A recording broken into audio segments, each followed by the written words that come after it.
Hello, my dear students. कैसे हैं आप लोग? I welcome you all once again to the official channel of ISRO Academy and to my session that is DEA. चलिए आज का session को शुरू करते हैं. I hope everyone is doing good and fine.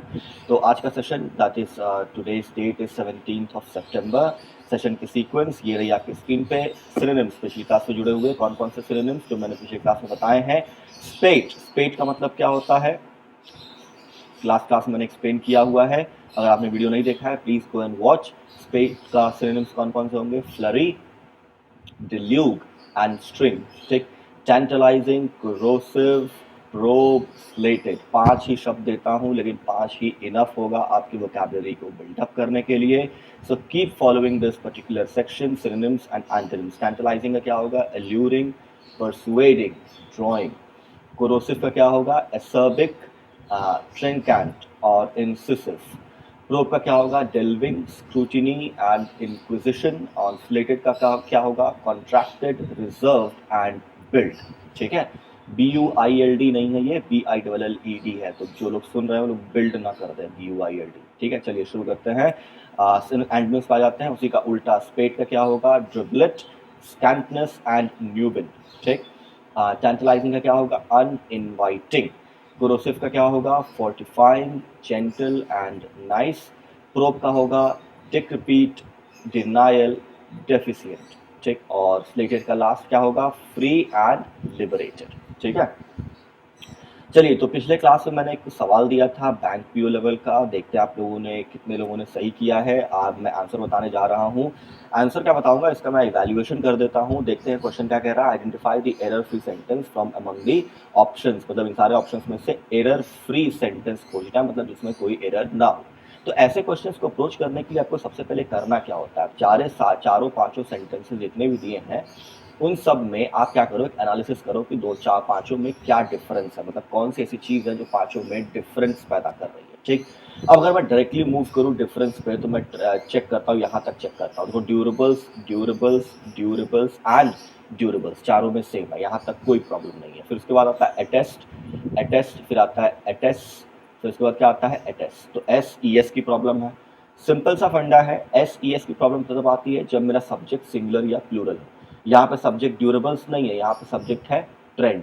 तो ट्रेंड क्या है? सिंगुलर है. तो यहाँ पे क्या होगा? SES फॉर्म होगा. मतलब ये वाला रॉन्ग हो गया और ये वाला भी रॉन्ग हो गया. सीधे मेरे पास दो ऑप्शंस बच गए, या तो ये या तो ये.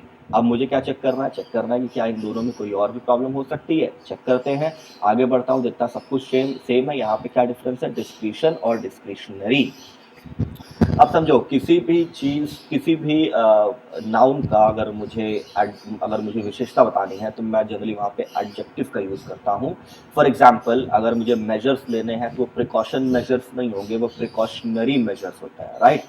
तो उसी कंसेप्ट में अगर कोई भी चीज़ की विशेषता बतानी हो तो उसके लिए मुझे एडजेक्टिव की जरूरत पड़ती है. अब इन दोनों में देखो क्या लिखा है. एलिमेंट्स के बारे में बात कर रहा है, लेकिन एलिमेंट्स कैसे? डिस्क्रिशनरी की डिस्क्रिशन नहीं, डिस्क्रिशनरी एलिमेंट्स. क्यों? वैसे प्रिकॉशनरी मेजर्स, वैसे डिस्क्रिशनरी एलिमेंट्स. तो और राइट कौन सा हुआ? ये वाला राइट हो गया, यानी थर्ड वाला राइट हो गया. ठीक. ऐसे बहुत सारे यूनिक और इंपॉर्टेंट क्वेश्चंस मैं हर बार हर क्लास में, मतलब हर सेशन में देता रहता हूं. तो keep following this section for your betterment. ठीक. चलिए आगे बढ़ते हैं. आज का सवाल ये रहा आपके स्क्रीन पे. दो सवाल दिए हैं एंड इसको पढ़िए, समझिए, अटेम्प्ट करिए और कमेंट सेक्शन में पेस्ट करिए. तो चलिए सेशन को शुरू करते हैं. सेशन आपकी स्क्रीन पे ये रहा. New order in West Asia. देखिए, ये जो पैसेज मैंने चुना है इसके पीछे रीज़न है क्योंकि अभी हाल फिलहाल में करीब 10-15 दिन पहले मैंने एक सेशन और लिया था जिसमें हमने इजराइल और यूएई के बीच में जो एकॉर्ड साइन हुआ था, मतलब एक ट्रीटी साइन हुई थी, एक एग्रीमेंट साइन हुआ था जिसमें मीडिएटरी कौन था? United states of America, USA. उसका मैंने एनालिसिस किया था, तो उसी से जुड़ा हुआ कुछ है. अब उसी को चेक करते हैं कि क्या उसके बारे में बात कर रहा है. ठीक है. चलो इंपॉर्टेंट वोकैबुलरी की बात कर लेते हैं. ये रहा हेराल्ड. हेराल्ड का मतलब क्या होता है? Mark a new beginning. कोई भी चीज़ को नया शुरू करना, दैट इज हेराल्डिंग. इस पूरे पैसेज में बहुत ज़्यादा आपको न्यू वर्ड्स नहीं मिलेंगे. कुछ हो सकता है रिपीटेटिव वर्ड्स भी मिले जो मैंने ऑलरेडी एक्सप्लेन कर दिया है, बट उसके साथ साथ कुछ तो नए होंगे. सारे नहीं होंगे लेकिन कुछ नए ज़रूर होंगे. ठीक है. तो मेन है यहाँ पे हमें देखना है कि जियोपॉलिटिकल जो चीज़ें बन रही हैं इंटरनेशनली उसको अपनी नज़र में रखना और आपको अपने आने वाले एग्जाम्स के लिए प्रिपेयर्ड रहना, उसके लिए बहुत इंपॉर्टेंट होगा। ठीक है, चलिए new order in West Asia. New order का मतलब क्या होता है? सीक्वेंस, मतलब कि जो पहले क्या था, पहले कुछ कंट्रीज ऊपर थी कुछ नीचे थी, तो उसको ऑर्डर कहते हैं, ऊपर नीचे ऑर्डर से रैंकिंग आप पढ़ते होंगे रीजनिंग में। तो न्यू ऑर्डर का मतलब एक नया बन रहा है, सीक्वेंस बन रहा है, कोई ऊपर जा रहा है कोई नीचे आ रहा है। तो ये कह रहा है कहाँ पे? वेस्ट एशिया में। ठीक, फिर क्या कह रहा है? अकॉर्ड्स, मतलब एक अकॉर्ड नहीं साइन हुआ है, ढेर सारे साइन हुए हैं। इंग्लिश के रिस्पेक्ट तो भी इंपॉर्टेंट है, मैं दिखाऊंगा सब्जेक्ट ऑफ अग्रीमेंट में कैसे क्वेश्चन बन सकते हैं इसके ऊपर। Accords between United Arab states and Israel can't bring peace without solving the Palestine issue. कह रहा है कि अगर मतलब कि भले कितने भी अकॉर्ड्स कर लो अरब के बीच में और इसराइल के बीच में, उनके बीच में पीस नहीं आएगा। ठीक, अकॉर्डिंग टू द ऑथर, जब तक कि एक प्रॉब्लम नहीं सॉल्व होगी जो उनके बीच का बोन ऑफ कंटेंशन है। बोन ऑफ कंटेंशन मतलब गले की हड्डी, ना निकल सकते हैं ना उगल सकते हैं। ठीक है, तो पैलेस्टीन का इशू जो मुद्दा है उनके बीच में, उसको सॉल्व करना बहुत ज़रूरी है। बिना उसके सॉल्व किए कोई भी अकॉर्ड कर लो, कोई भी पीस ट्रीटी कर लो, उसका कोई फ़ायदा दिखने वाला नहीं है। ठीक, the so called Abraham accords. तो नया जो अकॉर्ड साइन हुआ है उसका नाम क्या है? Abraham accords. ठीक, याद रखिएगा एब्राहम अकॉर्ड्स, और एक नहीं है ढेर सारे हैं। तो Abraham Accords signed in the White House on Tuesday by the UAE, Bahrain and Israel. तो तीन कंट्रीज जो उसमें इन्वॉल्व है, कौन कौन सी? UAE, Bahrain and Israel, under US President Donald Trump's mediation. वो किनके मीडिएशन के अंदर में, मतलब कौन उनके बीच में एक काम कर रहा है तीनों को एक लाने में? डोनाल्ड ट्रम्प, उनकी मीडिएशन है। Clearly mark a new beginning in the relations between the Sunni-ruled Gulf kingdoms and the Jewish state. Jewish state किसको रेफर कर रहा है? इसराइल को। और सुन्नी रूल्ड गल्फ किंगडम्स कौन कौन से? बहरेन और यूएई को। तो याद रखिएगा जितनी भी गल्फ कंट्रीज है वो सब सुन्नी डोमिनेटेड है, सुन्नी कंट्रीज है। ठीक, तो ये चीज इंपॉर्टेंट है, उसको याद रखिएगा। अब यहाँ पे इंग्लिश में कैसे क्वेश्चन बन सकते हैं? यहाँ देखिए क्या लिखा है? मार्क, और यहाँ पे मार्क को मार्क्स भी किया जा सकता है। कैसे किया जा सकता है? अगर यहाँ पे देखिए इसका मेन सब्जेक्ट कौन है? अकॉर्ड्स है, तो ये अकॉर्ड्स ही मार्क कर रहा है न्यू बिगिनिंग, मतलब वो नई तरीके की शुरुआत करवा रहा है। ठीक, तो यहाँ पे अकॉर्ड्स प्लूरल है, इसलिए यहाँ पे हमने मार्क किया है। तो देख रहे हैं कितनी दूरी है सब्जेक्ट वर्ब अग्रीमेंट में, लेकिन ऐसे क्वेश्चन बन जाते हैं। चलिए शुरू करते हैं, आगे आगे कंटिन्यू करते हैं। अंडर द अग्रीमेंट, मतलब एक अग्रीमेंट साइन हुआ है, पता है उसका नाम बता दिया मैंने, एब्राहम अकॉर्ड्स। ठीक, उस पर नई बिगिनिंग हुई है किसके बीच में? बहरेन, यूएई और इसराइल के बीच में। कह रहा है अंडर द अग्रीमेंट, मतलब उस अग्रीमेंट के में क्या है वो देखते हैं। The UAE and Bahrain would normalise ties with Israel, heralding better economic, political and security engagement. तो कह रहा है कि वो इस अग्रीमेंट में उन्होंने ये मतलब साइन किया है, अग्री किया है कि वो अपने जो टाइज है, मतलब कि जो रिश्ते हैं उनको अच्छा करेगी, नॉर्मल करेगी। जो बहुत स्ट्रिक्ट हो गए थे वो अब नॉर्मल होंगे, और वो आने वाले समय में बेहतर इकोनॉमिक, पॉलिटिकल और सिक्योरिटी जितने भी एंगेजमेंट होंगे उसमें हिस्सा लेंगे और एक दूसरे को सपोर्ट करेंगे। ठीक है, चलो आगे बढ़ते, लिखा है More Arab countries are expected to follow suit, say US and Israeli officials. तो यहाँ पे रोक देता हूँ, पहले आते हैं यहाँ पे देखिए ऑक्टोजेनेरियन, इस वर्ड को पढ़ते हैं ऑक्टोजेनेरियन। ठीक, और नीचे है स्टैग्नेंट। स्टैग्नेंट का मतलब होता है कोई भी चीज़ जो बहाव को रुक जाए, मतलब रुक जाना, उसको स्टैग्नेंट हो जाना कहते हैं। ठीक, that is showing no activity. And octogenarian का मतलब क्या होता है? A person who is between 80 and 89 years old. जो 80 से 89 के बीच में जो पर्सन होता है उसको हम लोग ऑक्टोजेनेरियन कहते हैं। तो OCTO, ऑक्टा बोलते हैं ना, ऑक्टा कोर। तो ऑक्टा क्या होता है? ऑक्टा मतलब 8, तो 8 वाले सेगमेंट में। ठीक, 80 to 89। ठीक है, ऐसे आपको रिलेट कर सकते हो। तो कह रहा है कि इस अग्रीमेंट का एक फायदा ये होगा कि अरब जो कंट्रीज और जो बच गई हैं इनको छोड़ करके वो सारी कंट्रीज अब फॉलो करेंगी इसी, मतलब जो अग्रीमेंट है उसको फॉलो करेंगी। ऐसा किसका कहना है? यूएस का और इजरायली ऑफिशियल्स का कहना है। ठीक है, कि ये मतलब यूएई और बहरेन ये सिर्फ लास्ट कंट्रीज नहीं होंगी जो इसराइल से समझौता करेंगी, बल्कि और भी कंट्रीज आने वाली हैं। तब कह रहा है the agreements have the backing of Saudi Arabia, arguably the most influential Arab power and the close ally of the UAE and Bahrain.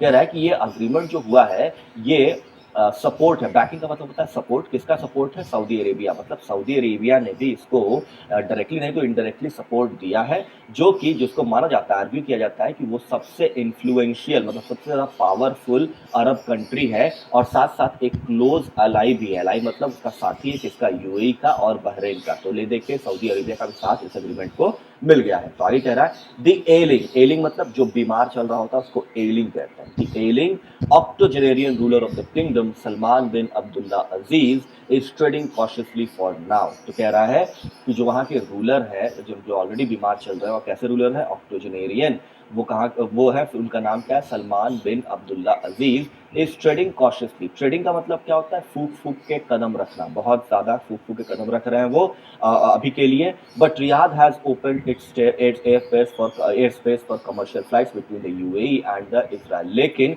वो तो कदम फूक फूक के रख रहा है, लेकिन उसका उल्टा रियाद जो कि एक और कंट्री है, वहीं की अरब कंट्री है, उसने अपना एयर स्पेस जो कि पहले बंद कर रखा था कि यूएई और इजराइल के बीच में कोई भी फ्लाइट्स मैं नहीं जाने दूंगा, उसने अपना कमर्शियल फ्लाइट्स का पूरा एयर स्पेस खोल दिया है। ठीक, मतलब ले दे के अब जो उधेड़-बुन चल रही थी, जो रिश्ते बहुत स्ट्रिंजेंट हुए करते थे, वो धीरे-धीरे रिलीज हो रहा है। ठीक है, कह रहा है the accords the first between Israel and the Arab countries since the 1994 Jordan Israel peace treaty. देखो याद रखना है, इसमें याद क्या रखना है कि पहला अरब और इजराइल के बीच में जो अकॉर्ड हुआ था, वो पहला कौन सा था, 1994 में हुआ था, जॉर्डन इजराइल पीस ट्रीटी, ये पहली थी। ठीक, और कह रहा है कि the first between Arab countries since 1994, मतलब 1994 में जो पहला हुआ था, उसके बाद से ये पहला अकॉर्ड है, मतलब 26 साल बीत चुके हैं और ये पहला ऐसा समझौता हुआ है जो अरब कंट्रीज और इजराइल के बीच में हुआ है।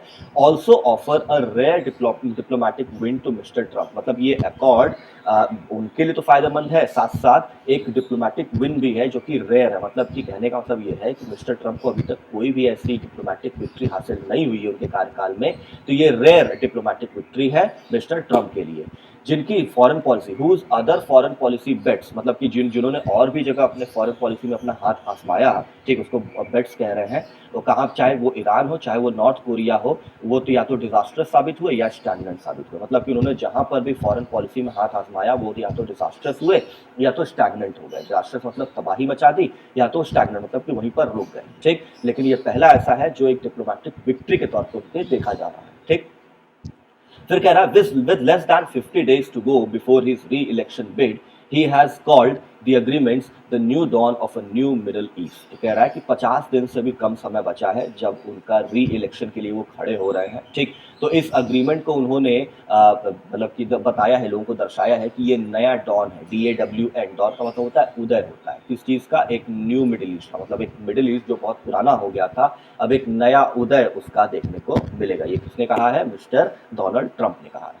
अब मीनिंग देख सकते हैं, लिखा है माइरेट का मतलब क्या होता है, काउंटलेस और एक्सट्रीमली ग्रेट इन नंबर, मतलब कोई भी चीज बहुत ज्यादा संख्या में हो उसको हम लोग माइरेट कहते हैं। ठीक, आगे बढ़ते हैं, कह रहा है दो of historical and geopolitical significance it is too early to say whether the accords will have any meaningful impact on West Asia's myriad conflicts। यहाँ पे रोक देता हूँ, कह रहा है दो ऑफ जियोपॉलिटिकल सिग्निफिकेंस, कह रहा है कि भैया इसका हिस्टोरिकल और जियोपॉलिटिकल सिग्निफिकेंस है, मानते हैं इस बात को। ठीक, लेकिन इस बात को कहना बहुत जल्दीबाजी होगी कि इन अकॉर्ड से बहुत ज़्यादा कोई असर पड़ने वाला है वेस्ट एशिया के माइरेड कन्फ्लिक्ट्स। माइरेड कन्फ्लिक्ट्स मतलब इतने सारे जो पुराने कन्फ्लिक्ट्स चले आ रहे हैं, मतलब हर बात पे जो कन्फ्लिक्ट होता आया है, इस बात को देखते हुए ये कहना मुश्किल होगा कि इसका कोई भी बहुत बड़ा इम्पैक्ट पड़ने वाला है। ठीक है, आगे बढ़ता है। Unlike Egypt and Jordan, which signed peace treaties with Israel in 1979 and 1994,